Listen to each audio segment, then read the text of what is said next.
நம்ம கதையோட ஹீரோ பிரசாத்துக்கு ஊரே எதிர்த்தாலும் உன் கூட தான் வாழ்வேன்னு சொல்ற பாசமான பொண்டாட்டி. நீ செய்யறது எல்லாமே சரிதான், உனக்கு பின்னாடி நாங்க நிப்போம்னு சொல்ற ஒரு செம்மையான குடும்பம்னு ஹாப்பியா இருக்காரு. சொல்ற அளவுக்கு இவரு பெருசா எந்த வேலைக்கும் போக மாட்டாரு. பாக்குற வேலை எல்லாத்தையும் விட்டுட்டு வந்துருவாரு. இதுல வீட்ல இருக்கவங்க எல்லாம் அவரை கொஞ்சிட்டு தான் இருப்பாங்க. சரி, குழந்தைக்கு பிளான் பண்ணலாமேன்னு வீட்ல சொல்லும் பொழுது ஸ்கூலு, காலேஜ், ஹாஸ்பிட்டலோட அட்மிஷன் ஃபீஸ் எல்லாத்தையும் அப்பா கிட்ட சொல்லி அவரை மண்டைய கழுவி உன் முடிவு எப்படின்னு எனக்கு தெரியும்னு சொல்லிட்டு அவங்க அப்பாவே கடுப்பாக்குறாரு.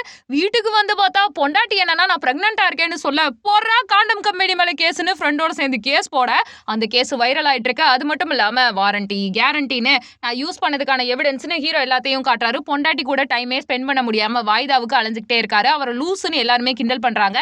ஆனா ஹீரோவோட டேலண்ட்னால அந்த கேஸை எல்லாருமே திரும்பி பார்த்துட்டு இருக்காங்க. காண்டம் கம்பெனிக்கு எதுக்குடா கண்டிஷன்ஸ் அப்ளை, அந்த மாதிரி நேரத்துல எவன்டா உட்காந்து படிச்சிட்டு இருப்பான்னு ஹீரோ விளக்கமா கொடுக்க உன் பொண்டாட்டி வந்து சொல்லட்டும்னு சொல்லிட்டு பயங்கரமான ஒரு ட்விஸ்ட் அந்த வக்கீல் வைக்கிறாரு. ஆனா அவங்க பொண்டாட்டி வீட்டை விட்டு கோச்சிட்டு போயிடுறாங்க.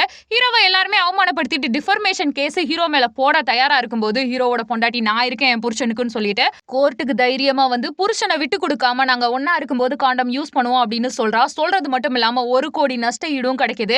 ஜட்ஜே அந்த பொண்ணை பாராட்டுவாங்க. இதுல ஒரு பிளாஷ்பேக் காட்டுவாங்க. அதாவது என் புருஷன் பண்ணது தப்புன்னு ஹீரோயின் புலம்பும் போது அவங்க அம்மா சொல்லியிருப்பாங்க, இதுவே வேற புருஷனா இருந்தா காண்டம் கம்பெனியை நம்பிட்டு ஓ மேல கேஸ் போட்டிருப்பான் அப்படின்னு சொல்ல ஹீரோயினுக்கு உரைச்சிருக்கும். தன் புருஷன் நல்லவன், குழந்தைய கலைக்க சொல்லல, குழந்தை வேணான்னு நினைச்சிருக்கான்றது மட்டும் அவங்களுக்கு புரியுது.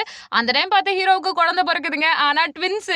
1 கோடி ரூபாய் செக் கிடைச்சாலும் இனிமே மறுபடியும் பிளான் பண்ணணும். இதுல வீட்டுல என்னன்னா இன்னொரு பொம்பளை பிள்ளை பிறந்தா நல்லா இருக்கும்னு பாட்டி வேற குண்டை தூக்கி போடுதா.